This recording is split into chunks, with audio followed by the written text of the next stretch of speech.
கடவுளுடன் காலை வணக்கம்.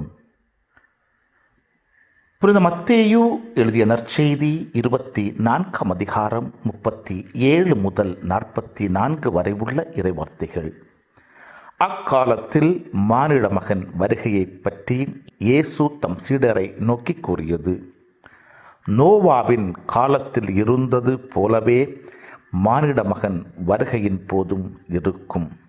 வெள்ளப்பெருக்கு முந்தைய காலத்தில் நோவா பேழைக்குள் சென்ற நாள் வரை எல்லாரும் திருமணம் செய்து கொண்டு உண்டும் குடித்தும் வந்தார்கள்.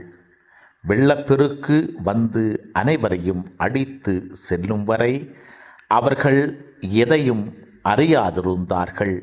அப்படியே மானிட மகன் வருகையின் போதும் இருக்கும். இருவர் வயலில் இருப்பர், ஒருவர் எடுத்து கொள்ளப்படுவார், மற்றவர் விட்டு விடப்படுவார். இருவர் திரிகையில் மாவரைத்து கொண்டிருப்பர், ஒருவர் எடுத்து கொள்ளப்படுவார், மற்றவர் விட்டுவிடப்படுவார். விழிப்பாயிருங்கள், ஏனெனில் உங்கள் ஆண்டவர் எந்த நாளில் வருவார் என உங்களுக்கு தெரியாது.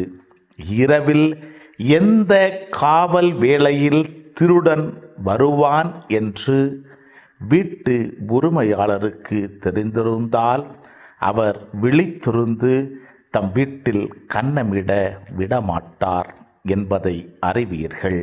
எனவே நீங்களும் ஆயத்தமாய் இருங்கள், ஏனெனில் நீங்கள் நினையாத நேரத்தில் மானிட மகன் வருவார்.